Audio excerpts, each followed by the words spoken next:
Welcome back to another episode of the Gap Downbacker podcast. Today we have a very special guest, the offensive coordinator at Middle Tennessee, Brent Dearmon. Coach, how you doing? I'm doing fantastic today. How about yourself? I'm doing good, Coach. I'm doing good. Thank you for coming on. I have about 8,000 questions, so I'll try to condense them as much as I can. Um, but I mean, the easy question is, how's your transition to Middle Tennessee been, Coach? And it's been fantastic. I got a head coach that really lets me do what I need to do. He's great. He's a great communicator. He's been here a long time. And then my offensive staff is exactly what I needed. You got a lot of good, young, hungry guys that are real knowledgeable, really good communicators. They do a great job of transferring the information to the players on a daily basis. High energy, passionate guys, and then we got a hungry group of players, and all that's been. When you add all that up, that's a good first couple of months here. I normally I ask my guests at this point like their background, but I think most of football coaching understands your background at this point, so I'm gonna kind of skip that phase. But I do want to hit on something. I know you've kind of hit on various points in other places, but I kind of want to ask you about it. I mean, you have a bachelor's in math, um, and I was wondering how has that helped you, especially as an offensive coordinator. Kind of has it caused you to maybe look at things differently than a normal, say, somebody who's got like a communications degree or a history degree or whatever? Do you think it caused you to approach offense a little bit differently than most people? I think I naturally see the world differently than normal people because I was really good at geometry. I was really good at equations. So I see the world in shapes. I see the world in formulas. So when I put together a formula for an RPO, it's because of that math degree. I'm a step by step. If you remember in geometry, we all had to do these things we hated called proofs, which were if then statements, and we all had to write it all out in a long form, and we hated them. We all hated them. You loved them. There's something wrong with you, but I I I come up with RPOs. I come up with plays. I design things based off of if then statements. So that's really helped me out. But I'm also um, I'm not like Rain Man type, but I see percentages in my head. I Okay. see things on game day where when I cross this yard line of the field, there this percentage of blitz. So the numbers are kind of a big deal to me, and what's got me here. To be honest with you. Okay, and like now you were a high school coach before you entered college. Um, has and I listened to you last week with Coach Bronkhorst talk about power, counter, inside zone, and buck were kind of like your four main run game plays. Were those kind of your main four before you started working for Coach Malzahn, or was that a very heavy influence of him, or was it kind of a combination of both? So when I was a high school coach, I did a lot of what I did in college, which was we're an I team when I was a college player. We did inside zone. We did a little bit of power. We did a little bit of ISO, and that was our big thing that we hung our hat on. And then the 2 years I spent with Coach Malzahn really taught me. The biggest thing it taught me is getting really good at those four things. Um, because I try to dabble in a bunch of different things. We ran midline a little bit, ran veer a little bit, we ran trap a little bit. And what I figured out is I was doing too much, and my O line was not as good as we needed to be because we tried to do too many schemes. And when I went to Auburn, we ran those four schemes for 2 years. And if you watch him at Central Florida this year, I bet those four schemes are what he's going to hang his hat on too. Now, every now and then you'll see him run GT or you'll see him run another type of system, but he's going to hang his hat on those four things. And it really taught me to do it my 2 years there. Okay. Now you mentioned midline and veer there. How much did running those style option plays turn into an influence for you for the RPO, which is just a more up to date version, really, of those in one sense? So this give you a little history. My two greatest mentors and influencers in my life were my dad, who was a 42-year high school offensive line coach, and Gus Malzahn. I've already hit the Gus Malzahn side. The other side of it is I played for my dad, and when I was a high school quarterback, we ran midline, we ran trap, we ran veer, and that was our system.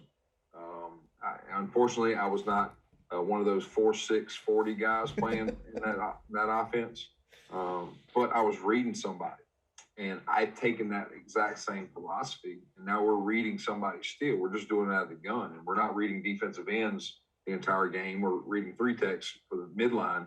I'm reading apex players. I'm reading blitzers. I'm reading third-level players. So at the end of the day, that heavy influence that I had at the dinner table as my dad was teaching me what veer option was has led into what I do now. Okay. And then like I'm bouncing around a lot. I got like I said, I literally have coach sticky notes from stuff I looked at earlier. Um, but I mean, a couple different ways is one, and we, I mean, you took over an offense mid-season, and what is that experience like? Of okay, there's changes been made. That's outside of my control. There, okay. How do I right the ship? Because let's be honest, like when you took over the Kansas offense mid-season, you guys went humming along, and you were very efficient the rest of the season, very productive, and scored a lot of points and amassed a lot of yards. What is that process of? Okay, I'm now in charge. What do I got to do? You know, one of the things that I had to on a Sunday night when you get that call that you're taking over, you have to quickly figure out. All right, I had a bye week, which was that was good at least. But I had to figure out, all right, what needs to stay, what things can we make better, and what changes can be made in a short period of time. And what needed to stay was communication. As bad as I didn't like our communication, we were old school. We were kind of the NFL base where we told everybody on the field what to do. And I knew that I could not change the communication in a week and a half period where we went through our tempo one-word calls that much, or our kids would have been confused. So we stayed with the communication. Now we tweaked some things in the read game where we made things more concise, more specific that helped our quarterback a little bit. Now, the thing that I benefited from is I had a 5-year quarterback that was starting instead of going in with a freshman like I had to try to do this past year. I had a quarterback that had, I think, 9 different position coaches in his life. He ran the air raid. He ran all these different systems. So I went into him and I said, all right, what do you feel comfortable with? You've played a lot of football. You've ran a lot of different concepts. So we kind of tried to mold it based off of what he knew and what he felt great with. And that's what we went into the game with. Now, I put a couple of new things in. We probably installed 10 new plays during that bye week. But at the end of the day, we just cleaned up the process more than anything, but knew that we couldn't mess with the communication side of things.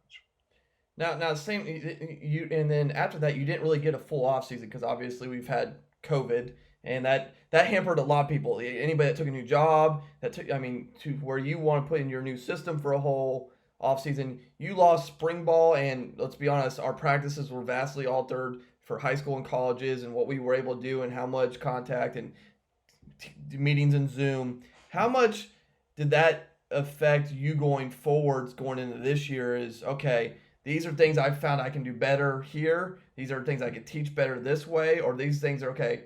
I need this practice time for this. What have you kind of learned from this year of so of COVID? You know, I don't want to be the guy that ever is the excuse guy. So, you know, we're constantly preaching toughness and grit to our players. We're constantly preaching how we attack sudden change, and the whole world got sudden change in March. And we're preparing for spring ball. And I'm finally starting meetings with an offense where we really just talked day one install. And we hadn't went out and truly walked it. We are hoping to get to spring ball. And I'm now going to fully implement a brand new offense to a group of players that's never seen it before, and COVID hits. And now you're trying to install through Zoom. And it is great technology, as we're doing right now.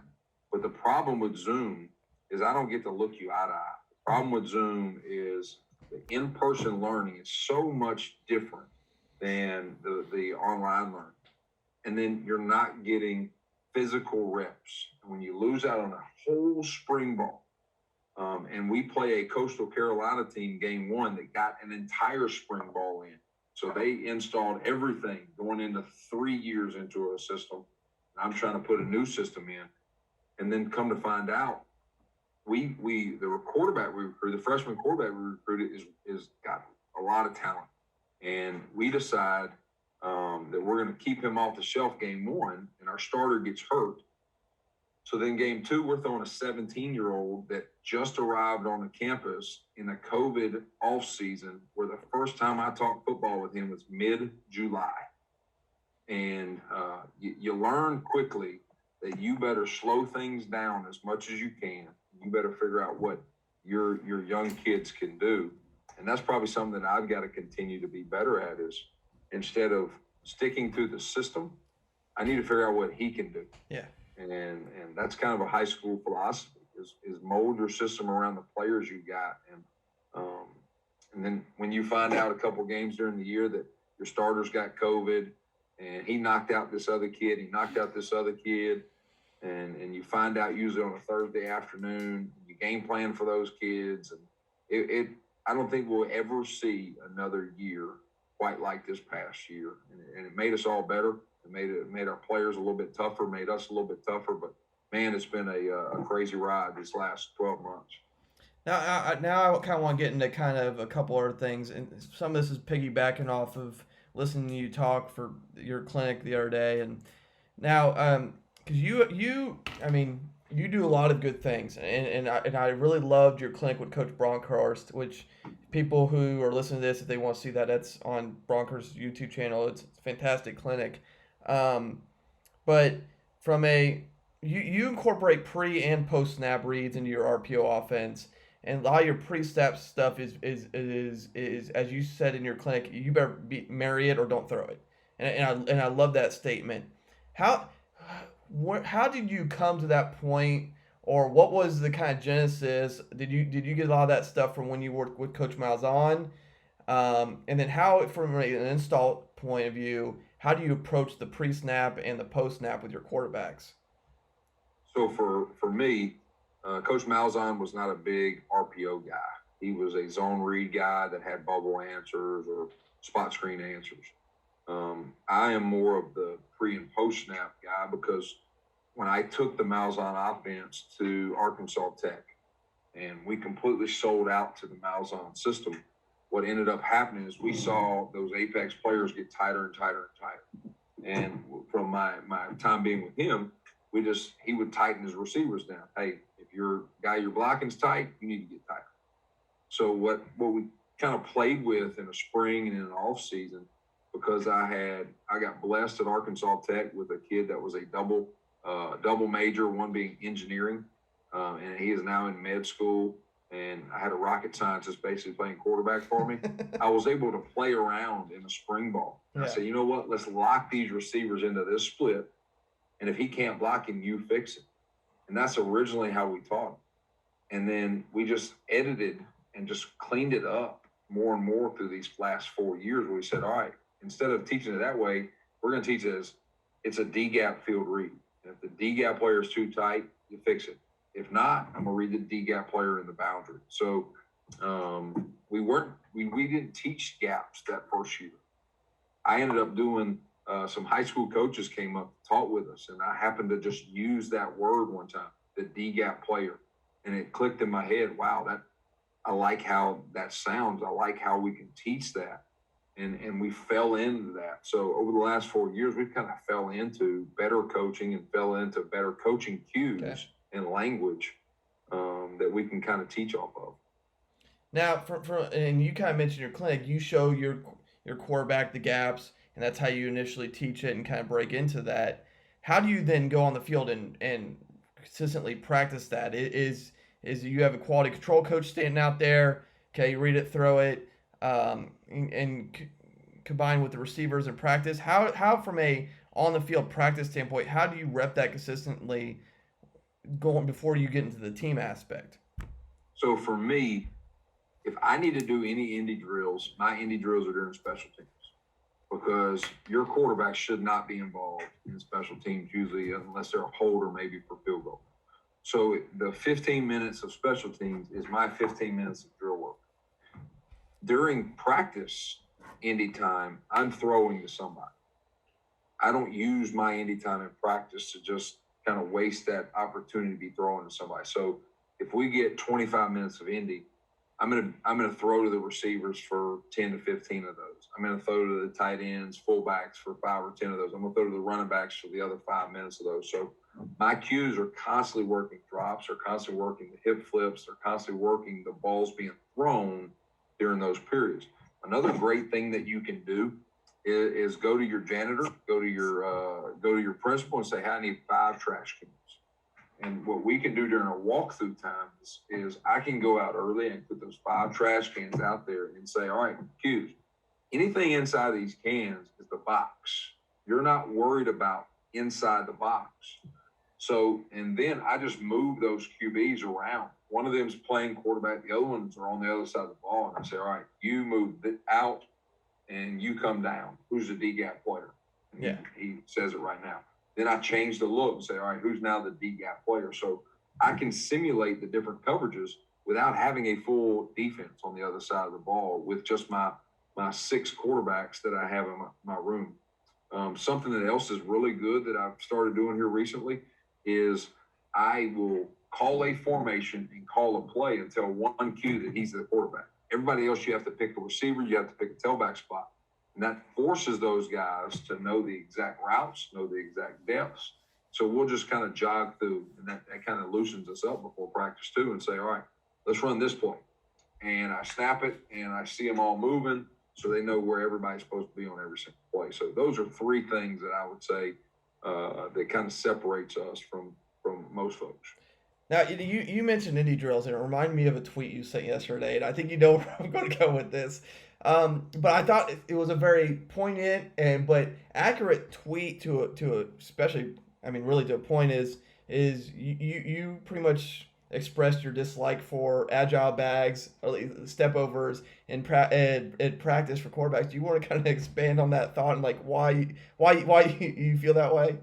All right, 2 things. Number 1, I like to stir the pot every now and then. Okay, so I knew that this was a touchy subject because a lot of us get stuck in our ways, Mm-hmm. and especially in this coaching profession. One thing that I've kind of learned is we do that because we've always done it that way. Well, that is a horrible way of thinking, in my opinion. You got to evolve, and if I'm still teaching and coaching the way that I did in 2012, and it's 9 years later, and I haven't changed at all, and if I haven't evolved in any kind of way, then I'm hurting myself and I'm hurting my players, in my opinion. The other thing is I played quarterback. I played the game, and I teach quarterbacks to play with their entire foot in the ground and to not make big, high steps in the pocket because I can't plant and make a throw. Anytime I'm taking a big, tall step, that's time that my feet, my base is up off the ground. And a lot of quarterback coaches now are teaching different than they used to teach. So when I'm going over an agile bag, you may be training speed, you may be training agility. Well, at my level, if I'm having to train a 20-year-old agility, then I recruited wrong. I did some bad work as a recruiter, and I shouldn't have to train speed drills to a quarterback. Yeah. I shouldn't use my 15 minutes of Indy to work speed training for a quarterback. And so all the other positions, you ask all your other position coaches, none of those other guys are teaching speed drills or agility drills. They're working a specific jump cut, right? That is very specific to a play. They're working a 6-inch step over a pipe. So I don't want to teach a speed drill to a kid that I never want his feet to come that high off the ground for a play. A lot of the guys that responded gave me the Peyton Manning play. Well, Peyton Manning played 19 years in the league and had one play that he stepped over somebody. So if you do an everyday drill based off of one play that happened over a 19-year time period, I think you're wasting a little bit of time every day. So that's where that tweet came from. All right, no, that's perfect, Coach. Now, I was reading an article today. It was one of your former quarterbacks at Bethel. I'm probably going to mispronounce his last name. Castronova was talking about you and the influence you gave on him. And I wanted to kind of hit on 2 things in there. He mentioned in that article that you streamline prep for your kids in terms of they didn't have to watch an entire game. It was, here's the coverages, here's the tendencies in the film that you need to worry about. This is what you're going to get. And at the same time, I've kind of looked at saying some things, and you break down coverage a little differently. Do you want to expand on how you prepare your kids and kind of how maybe you attack coverages a little differently, at least to teach your quarterbacks? Well, it kind of goes with how we play the game. And because we're a tempo-based team, what I've learned when you tempo and you're successful in tempo, you eliminate a lot of what the defense can do because they're so worried about getting a base call in the game. So what I've come to find out is if I'm playing fast and having success playing fast, I'm not going to get all that funky stuff that you showed on tape that much. I'm going to get your base coverage. I may get your second and third call. So what I try to do for my quarterbacks is that one coverage that you've shown 5 times in a 5-game breakdown, I'm not going to show them that. And I'm just going to hope that if that coverage happens, your progression took care of it, your D-gap read in the RPO world took care of it. But I'm not going to over-prepare them for something that's a 6% or a 7% off of tape. I'm going to prepare you for the major percentages. The coverage you play 40% of the game, they're going to know that up and down. The coverage you play 20% of the game, they're going to know that. They're not going to know all the little bitty tiny percentages that happen in the game. And what I do is I try to make those guys cut up, and I send it out to them on Sunday night. And I usually try to test them or quiz them on Monday or Tuesday based off of those specific coverages by formation. Because the former educator in me, I like to test, right? So I over-test those guys throughout the week. Now, when you're quizzing them, what does that look like? Is it a piece of paper? Is it a film and you're calling them out? How do you approach testing them in the classroom, film room, whatever you want to call it? So our 2 major ways to do tests are, number one, if you're a huddle team, like we were at Bethel, I would make a 10-play cut-up, and I would put the questions inside of huddle, where I would ask some specific question about, all right, who's the D-gap fitter here? Or what covers do you expect against this formation here? What's the boundary safety going to do against this formation? Those type of questions, where it's not too much, where a kid's not going to have to be on huddle for an hour or an hour and a half. It may be a 15-minute, just a quick quiz. But the other thing that I've kind of fell upon is I think almost every computer nowadays has this thing called snipping tool, where I can cut and paste off of the video into a Microsoft document. And I can then ask questions based off of that picture. So when they come to the meeting, they may have a picture test because quarterbacks are visual human beings. They see the world in visuals. So if I just give them a written out or fill in the blank test, it doesn't help them as much. So I give the cut and paste picture test and say, all right, what does a stack mean? What does different levels by the safety mean? And I'll show pictures of those things. Okay. And so they see those all throughout the week. Perfect, Coach. I did love one of your stories from the clinic about you adding pistol in your offense just despite your defensive coaches, which was great.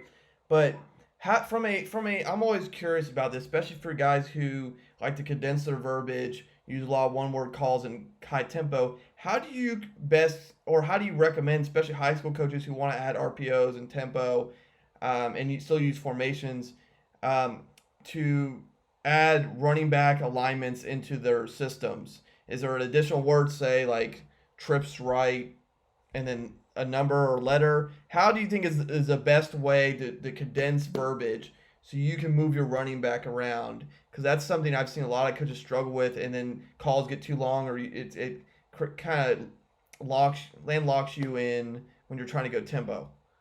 So that is a phenomenal question, because I've worked at places, I've worked under people that overcomplicate exactly what you just said, where I feel like I've got to label everything. It may be far and near. It may be plus and minus. It may be A and B. I've seen so many different things. And as simple as this is, I've heard a lot of guys just look at me with cross eyes when I tell them this. We do it by week-to-week game planning. Okay. So on a Sunday, I'm going to tell that tailback, any inside zone concept this week, you're in the pistol. Okay. And that whole week, it's pistol. And then the next week I may say, all right, this week, just to mess with them, we're going to go offset inside zone. So I never call it it's just how that game's going to be. Okay. And then on the sideline, let's say I may have to change it during the game. At halftime, I may say, all right, now, tailbacks, all of our inside zones, let's go offset now. And I put it on them. And what you figure out is so many times early in my high school days, I was like that. I felt like I had to label everything. But when you put it on the players, they actually learn the whys and the game planning more. You handicap them if you have to tell them every single call. So when I say, hey, guys, we're going to go to pistol this week because it's going to slow their run fitters down. Then they go, oh, I'm going to help slow the run fitters down by getting in pistol every time we go inside zone. So they feel like they're more a part of your game planning that way, and they learn it more. That's perfect, Coach. I love that. I really do. Now, and that kind of same question goes for the formations too, because I know you're a formation guy. And what, in your opinion, what's better, to just name each formation or to have a base and tag everything? Like, because either way, I mean, because there's two ends of one coin amongst perspective. Is tags, it can get pretty wordy at times. Yep. At the same time, formations, you'll have 8,000 formations. Now, obviously, you're not going to call those every week, but still, it's a bunch of formations. What's better, or how is there a way to balance that? Here's another great question as well, because I get frustrated with so many different offensive coaches and staffs that feel like they have to have a name for every formation that is under the sun, and they never use them. Yeah. So for us, I have a name for every formation we're going to use. Now, this helps us out. The same way I treat the tailback, we treat our H-back. So if our H-back, say we're in a 2x1 set, and our H-back is to the field, that is the same exact formation as if we're in a 2x1 set with the H-back to the mound. So our H-back lines up based off play call. And a lot of people, like I said, they look at me cross-eyed when I say that. I say, hey, if I call power to the right, where's the H-back going to line up? Oh, to the right. So why do I need to create two different formations that's just adding more words on those players to know?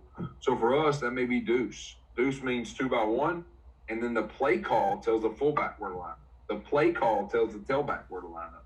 So I can essentially have I think I can have 8 different formations just by calling deuce.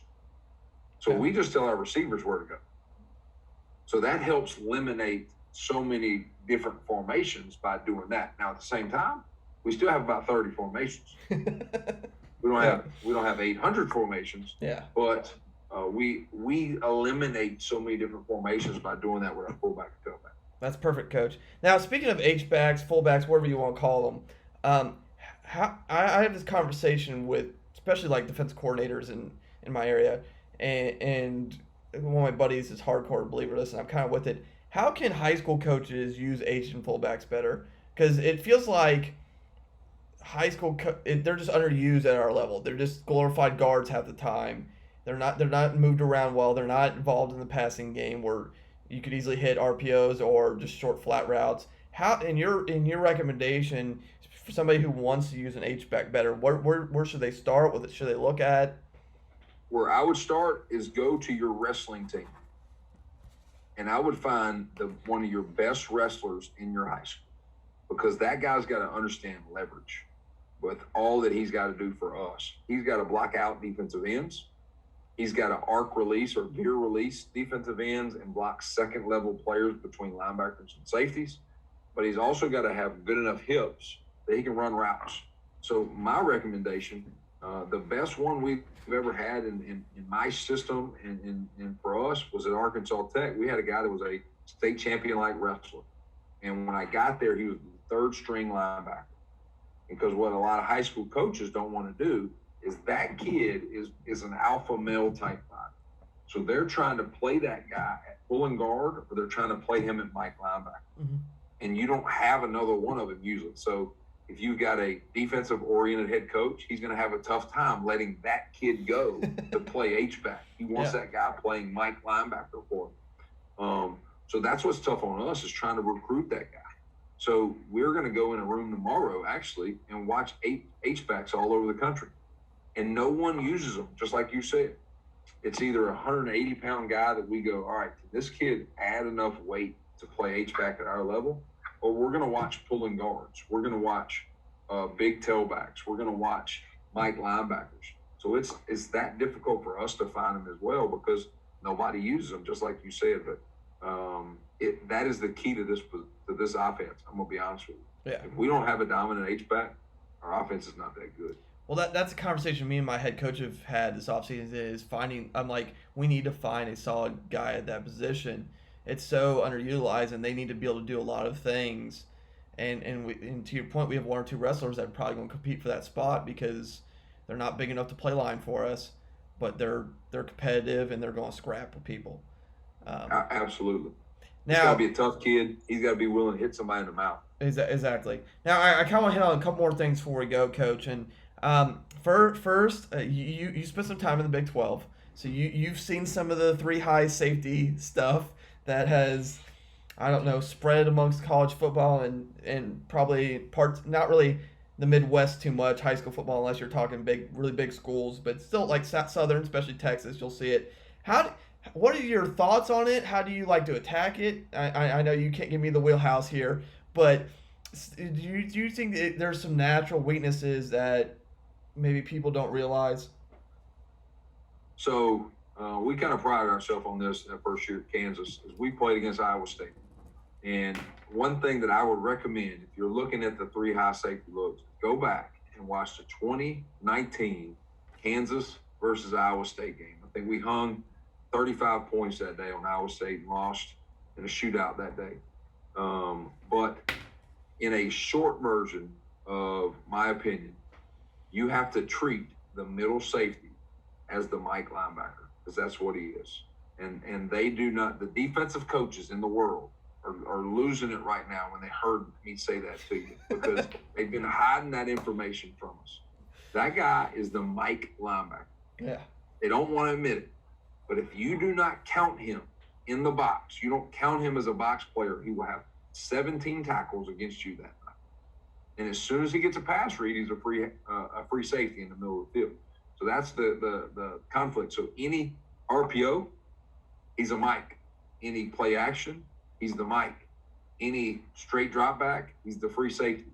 So I have to understand that. I have to understand that piece when I go to game plan. I have to understand that when I'm coaching my quarterbacks. I have to understand that when I'm trying to scheme up what run plays I like. So that day against Iowa State, we blocked that guy with our offensive line. A lot of people try to go block him with a receiver. He never gets there a lot of times if that guy's an aggressive guy. So we included him in our box count. Perfect, Coach. That's perfect. I don't got anything smart to say after that. Now, I remember from your RPO stuff, you mentioned how you'll switch if you're getting a lot of man, you'll switch to your man beaters, and you showed off a couple good ones at your clinic. Is there any zone? Is there any adjustments depending on the zone, whether you get rip Liz match, which is or two read? Is there any particular adjustments, any particular complications for some base RPOs that people might need to be aware of when they're teaching them? Any version of man messes with RPOs. So if you're a 4 team that plays man corners on the outside, it's going to mess with that outside RPO because I'm not going to get space. You're just throwing a 50-50 ball, whatever you scheme up. So when you're talking rip Liz match is going to be really good against RPOs. You don't want to run D-gap RPOs against single high man coverage plays. I hit it in the RPO kind of clinic the other night as well of there's some things I can do with motion that get corners to play off coverage, whether it's with a bunch set or a stack set. It could be quick in motion, quick short motion. It gets off corners. So things like that can mess with that man corner like look is getting in those stacks, bunches, or short motion as well. But what we try to do is we do just enough +1 runs, which is our quarterback runs, to try to keep teams out of man coverage. So it opens up the full playbook there. Where, in your opinion, if they're a high school team or a high school OC who's not adapted to RPOs and is trying to for next season, but trying to incorporate in what they already do, where should they start? Because as our game evolves, people are dipping into it. And I think some people have done enough studying and kind of know where to go, and others have like, okay, I got an idea, but where should they focus on how to add it to their system? I think there's an iTunes book written by this guy named Brent Dearmon. I think like $29.99. Maybe you could Google research, find that. But no, seriously, I would say know who you are. Yeah. I'm going to figure out what I want to be up front first. Everything starts up front. If you design an RPO for the pass, then you are failing. You're going to fall flat on your face. Your quarterback's going to get hurt. It's not going to be successful. You got to figure out what your O-line, what you want them to be, what you want scheme-wise them to do. And then you build out from there. But in any RPO that you do, your quarterback better understand it. Okay. He better understand the blocking scheme that's happening in front of him. He better understand what gap or what man. So I know a lot of people run man RPOs where they read just a specific man, which is different than what we do. We read a gap. But he better understand exactly why, know every answer to it. And if you can't answer those two things, when I ask you about that RPO, if you don't know what you want to be and you don't know how to teach that quarterback exactly what his answers are, then you're not prepared to run RPOs yet. But once you can get to that, then you've really helped protect that quarterback and you're ready to go. Speaking of that author that you mentioned, I believe the book's called The Evolution of the RPO. The link will be in the bio along with his CoachTube links. And then I got three quick last questions for you. Adding tempo in one word calls. How do you think coaches should do that? By families, by keyword, like where start there? Because I think that's always a misunderstood subject as well. So this kind of goes back to that math teacher. So everything that I do, I work at a file cabinet. And if that kind of helps you mentally. So for us, RPOs may be states. So when I go to that RPO file cabinet and I pull it out, I better see state names as my folders in that RPO group. So I can go Alabama, Texas, Carolina, okay. California. So that can put things into a drawer for my players. Quick game for us. Quick game may be NFL teams, Falcon, Saints, Seahawks. So I try to categorize it in that kind of way so that quarterback understands that drawer. And when I do it that way, I'll give you this example. For us, 4 verts, maybe California. So any combination, anything that has to do with verts is going to be in the state of California. It may be Angels, it may be Dodgers, it may be Rams, it may be something to do with the state. And if I can put things in tubs in that kind of way, then it helps my players to play faster and to understand it better. The last two questions is we had a brief conversation about explosive plays before we came on here. That was a different subject, but how much do you actually look at your own explosive plays or try to figure out explosive plays on that opponent and see if any of that stuff matches what you do and kind of make that a focus of your game plan that week? All right, so I'm going to try to answer both of those questions as best I can. The first thing is we're built on the explosive play. Our players, when we come back, when we're going over base, when we get our first meeting, they're going to get a goal sheet put in front of them. And one of our 5 goals is we want to have 10 explosive plays a game. And here's where we kind of fell into. A lot of coaches say 12-yard runs an explosive and 15-yard pass is explosive. Well, I said, screw that. That takes too long to figure out. Our kids are going to try to be counting up on the sideline. So for us, it's 15 yards. If you get a 15-yard run or a 15-yard pass, we count as explosive. Okay. Explosives are momentum plays. Anytime I get a 15-yard play or more, it's a momentum-changing play. So we build our offense based off of that thought. We're going to try to get momentum-gaining plays the entire game. And we're going to get 10 of them. We want 10 a game. And if we don't get 10, we usually lose. The games we normally get 10 explosive plays, we usually win. So that kind of hits that how we do it. We build things off explosive. Now, we watch an explosive cut up. One of our coaches' jobs is to make a cut up off of all the 15-yard gains from our cut up, from our breakdowns that we're doing. And what we do is we all individually watch that cut up. And we say, all right, number one, is this explosive because someone on the defense just messed up? Because if they just messed up, then I need to throw that play out. Yeah. If somebody missed a tackle, all right, that play is not really an explosive. Somebody just missed a tackle. Is somebody out of their gap? Did somebody mess up with where they're supposed to be rolling? All those plays are thrown from the cut up as soon as we see that. And then we get it to, all right, how did this play get an explosive? And if it was worth it, that explosive, we can replicate it, then we may try to put it in. But I'm never going to try to put in more than 2 or 3 plays off another team, because I want our kids to understand that we're based around what we do. We're not going to be a copycat offense. We're not going to be a grab bag offense of trying to recreate all the other teams that are in the breakdown. And what you find out about defenses is they usually get those things fixed. If they see somebody attacked it and they see weakness, they're going to try to get that fixed on that Saturday or Sunday. And then my last question for you, Coach, before I go to wrap this up. And obviously these have not been like necessarily 2 normal off seasons, unfortunately.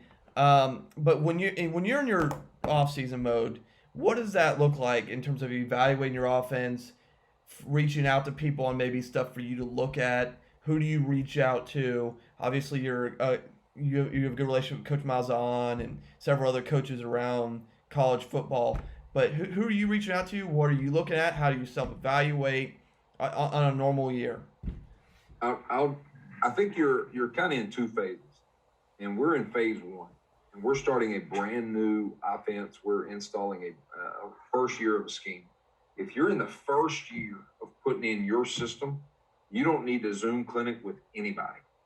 And if you do, you need to keep that information to yourself. Write it in a notebook, put it away in a file folder, because right now, your main job is to put in your base. And for us, that's what we're doing. We're putting in our base. And we're not trying to implement something that's outside of our base right now. We may Zoom clinic with somebody, and I'm going to put that away for a later date. But the more I try to cloud up my base in year 1, I'm just confusing my coaching staff, I'm confusing my players, and we're not going to be very good. You need to put in who you are in year 1. Now, once you go into year 2 and year 3, you need to clinic with folks that are like you, that are in your tree, that do similar things to what you do. Because the further away you branch, the more confused you are. All right. So I'm probably not spilling too much information, too much beans, but 2019 Kansas early on was a combination of 32 personnel, Les Miles LSU, and air raid. And those 2 things are the farthest 2 things you can get on the spectrum if I'm looking at the football spectrum. And it become a grab bag a little bit. And what I encourage you guys is don't be grab bag. Be who you are. Clinic with folks at who you are. So this offseason, I've been able to get with Chip Kelly at UCLA. And we talked a lot about tempo and the tempo that he was doing at Oregon, the tempo that he's trying to do at UCLA as well, and trying to see if we can improve even more on our tempo. Been able to get with Ohio State and talk about their drop back concepts and how they categorize drop back concepts. So, and seeing if we can bring that into what we do, because if it doesn't marry up, it's great for them, but it ain't great for us. So that's things you got to ask yourself. Maybe it works for them, but it doesn't happen to fit for you. You actually made me want to ask one more question, and I don't mean to add more to this, but how do you, and I think this is a question that doesn't really get asked, and how do you determine who you are when you're building something? If you're a coach that likes a lot of things, but how do you end up? Is it personnel based? Is it philosophy based? Is it just what you know? How do you end up, like, say, if I'm a coach, this is who I am? You hit it a little bit right there. It's. I think you can run your system of what you feel good and comfortable teaching. So, you brought it up already: inside zone, power counter, and buck sweep. Why do we do that? We do that because that's the 4 systems and 4 concepts that I feel the best teaching. No matter what front, no matter what covers, no matter what we're going to get, is I can coach those things in great detail. If you're not great at coaching something, then don't put it in. If there's holes in the way that you coach it, then that means you are not great at that concept. So it's a little bit of what you know as a coach. Like for me, I am awful at mesh. I don't teach mesh well. I fully don't always understand where the pistol ball is supposed to go in mesh because I'm not from the mesh tree. So we're not going to run mesh. Doesn't mean it's not a great play. I'm not a great teacher of it. So I've got to figure out what I'm a great teacher of.